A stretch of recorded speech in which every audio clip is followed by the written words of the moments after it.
Let's get them all up here. I'll be there. Wait, where's Haroula? Really good. Some of you could have to take the can we have everybody sit so we can do the next panel because we need to get out by 6:30. Yeah, this will be a lightning round because we have a lot of filmmakers up here. Keep it concise. We're gonna go stage right to left. If you could introduce yourself, your film, and tell me where the idea for your film came from.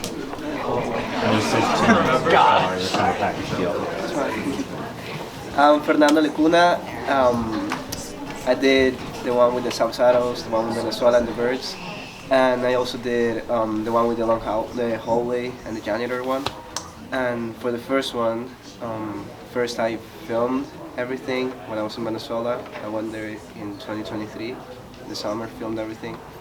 Then I sat around the footage, and I just got this idea to like edit it and give it my own meaning. And like my meaning of the movie is the acceptance of immigration and how like I came to accept my immigration status. And then for janitor, that's a little more weird. It just came to me. I don't know. Just the long hallway. Well, I got it after watching Trainspotting, and there's a whole sequence, and yeah. There's a little bit of Jacques Tati's playtime as well. I don't know if you've Speak seen a that. bit louder because we can't hear you, even though like the mic's recording for the camera's not for the room. You know. Throw it to the back. I got you. Okay. Okay, my name's Haroula Katsanevakis, and my film was The Detective Shadow, which was the like black and white film noir detective film. I was really inspired by, more modern age mystery movies. Like I really like Knives Out and like that kind of genre of movies, and I really wanted to make kind of a mystery, but I also was really inspired by old film noir movies and that like old school look. To create this kind of like cinematic mystery, but I really wanted to focus on why I chose to do film noir because when we were researching it, I saw the gender roles that were present in film noir, and it was really important to me in this film, which inspired me to like continue and create it, to reverse those gender roles and prioritize having women in like a powerful position, like to have authority, and for there not to be like any other underlying causes, and for her to just be empowered in this movie. Great lighting in your film. I love the shot where it's a top-down shot where she's pushing a sandwich out of shadow. That's our favorite shot. Great shot. So My name is Sophie Jacobs, and I was on the crew with Alex for Only a Bit of Cash, and the idea came from we had a project at school where we wrote scripts, and our project came from another person in our group, Kate. So it was her script mixed with me editing the script, and then kind of some more, like the ending kind of came together more as we were filming. So it was kind of like a mix of everyone's ideas for that outcome. What was it like to improv on set and figure out the ending?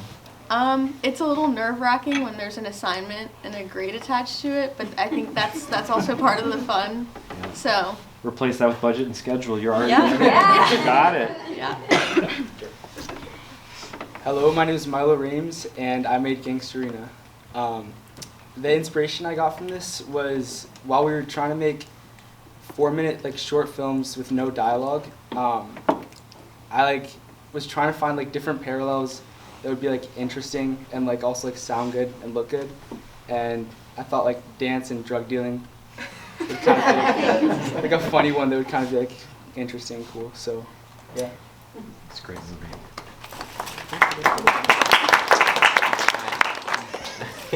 My name is Tamrian Kushner, and I made the film The Rise of the Teletubbies, the political satire. So I got inspired, obviously, from, I don't know if you've been paying attention, but the recent election. I think that our president has sort of a way that he acts, and I think it's really funny on camera. It's a shame he didn't become an actor. And I wanted to replicate that in a political satire. And I think politics are full of hypocrisy, so I thought it'd be a funny idea to make this fake group of Teletubbies and have the school principal be this like secret Teletubby guy. That's really basically it. Yeah. Why Teletubbies? Why Teletubbies? Well, this is a question that got asked a lot. The eventual sort of, it's something I didn't think of when I first made the film, but eventually everyone in the group agreed that it would basically be an analogy for the LGBTQ community. I actually have something in my wallet that someone from the sewer got a little gift for me. His name's Tinky Winky. Hello, my name is William Baran. I made Tamrian Tarantino.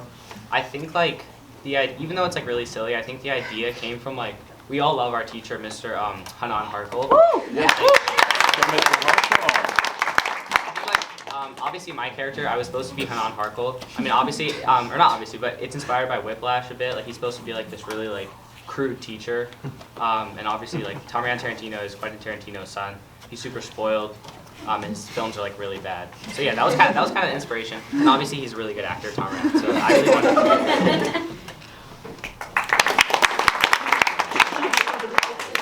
Hi, I'm Penelope Mascia. My film was Wishful Thinking, the last one with the genie. The idea came, so for the same project with the script to screen as Sophie, we all made scripts, and that script was an idea from my friend Benny. He came up with the idea, and we all worked on our each individual scripts, and we kind of combined them all in the end. And then that kind of came from a lot of like improv, because we kind of, I don't know, me and one of the crew members, Liz, tried to plan everything out in pre-production, but it kind of just didn't really go to plan, so we had to come up with a lot of stuff on the spot, and like the lines weren't all memorized at some point, but it came together. Can you talk about the blue lighting effect? That was really impressive. So we had, I don't know, these big like studio lights that we kind of were like, okay, what's like kind of a genie color-esque? So we were like blue and purple, but we ended up going with blue. We had someone stand inside the sound booth, like holding it up. Yeah. And that one shot where, so it's Benny's the main character, so he's holding his hand like up like this. And that shot took us the longest time because I was behind the camera, and every time I said action, he would drop his arm, and I was like, no, please stop, drop that. I was like, please. But we got it, and it was, yeah. Shout out to the tiny lantern. Hi, I'm Baz Duarte, and I was on the crew for Recover, the one with the bandana boy. It was kind of like a school project where our film teacher wrote all the scripts, and then we had like LaGuardia actors and like actors from like acting schools come in, and we would like cast them, so they actually sent in like audition tapes, which is cool because we don't get to see that a lot. Then we came into school on Saturdays at like 7 a.m. and we filmed the whole thing, and yeah. What was it like watching audition tapes? It was interesting because, I mean, we don't have an acting major or in design, so it was like, I don't know, it was cool to be able to like pick that out for ourselves. Did you feel like you had some power? Yeah. I can reject some people. How did you get that final shot? Was it like a drone shot? Yeah, it was a drone shot, yeah. Oh, that was really cool. Yeah, our film teacher was obsessed with that drone. We know. Spent a year on the drone, so. Won't shut up about it.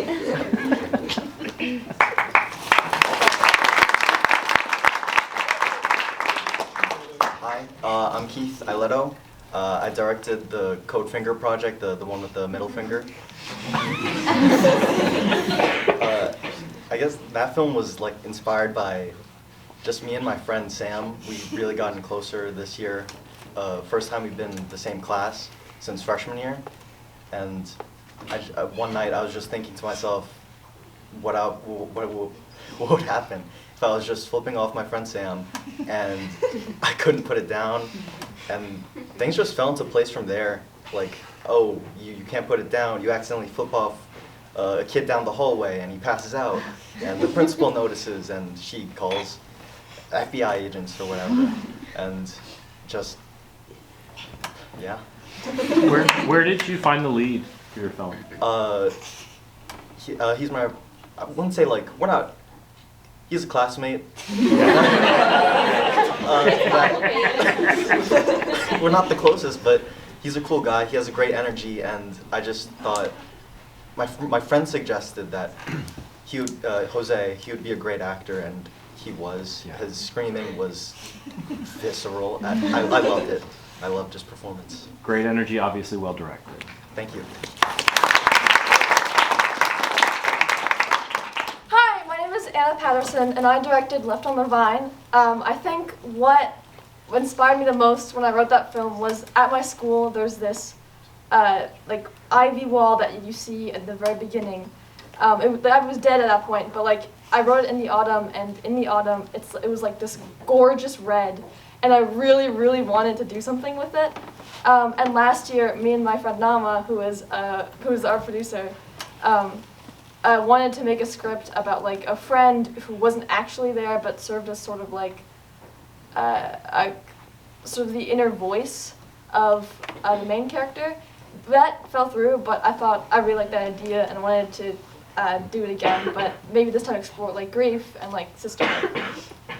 That super wide shot of the red wall is really impactful and impressive, and like also how specific those Oreos were. It's just like there's a lot of really great specific touches. Great film. Thank you.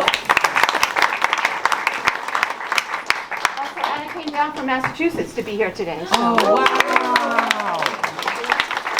I don't know if she mentioned that. No, I think that's. Let's give it one more round of applause. Anna, I sense some K-drama aspect to that film. Like there's so many K-dramas where there's like a person in a coma and then their spirits like wandering around. Was that at all a part of it? I haven't actually seen any K-dramas, but it's cool that there's that. It's a trope. It's one of the main tropes in many K-dramas. So we have some awards for you guys. They were decided by the group, so myself and Kathleen Wilson, who's a professor at NYU Tisch, who was one of the advisors for the art and design group, and Stephanie Ruiz, who's a director and an instructor with us, and also one of the art and design advisors. So we just want to give out your awards. The prizes are t-shirts, so I'm sorry, but that's what you're getting. But we do have another prize for the top one. They're soft guys. Hold on, sorry. Yes, please. Best overall high school short goes to Only a Bit of Cash, Kate Moore and Alex Devil. He's right there. Alex, get over here. Why would you not?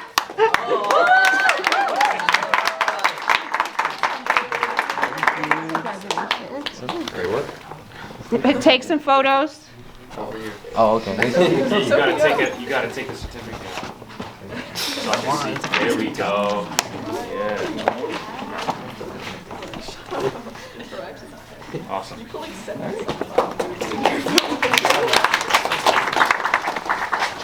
We have a bunch of best performances. So best high school performance goes to Haroula Katsanevakis. I don't need a t-shirt, I already have it. Do I take it out? Yep. 1 second. Uh-huh. Yeah. Another high school performance award goes to Jose Rolon for Code Finger. Accepting on his behalf is. This one's for a huge performance. Is this not you? No. That's amazing. He didn't want to he initially didn't want to act. He's shown. Another best performance for Tamrian Kushner in Rise of the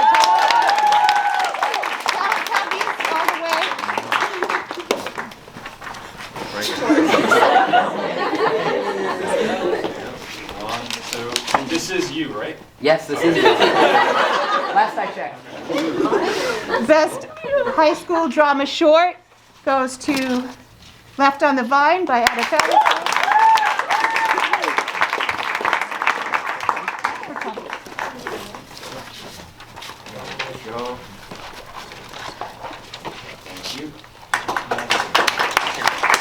Best High School Horror Short goes to Fernando Lecuna for Janitor. Is he here?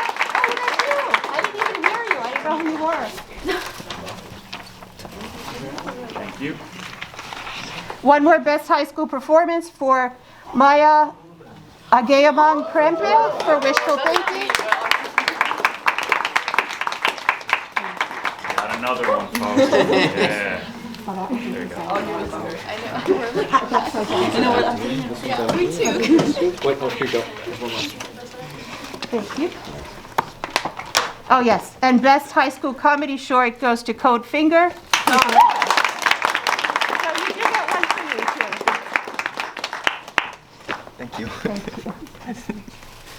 This is actually him. Yeah. There we go. Oh, I don't know if it's. There we go. There we go. And the last was Best High School Experimental Short to Still I Rise by Juliana Giraldo, who I don't think is here. Right? Does anyone want to take it for her? I'll take it. I'll take a selfie with it. I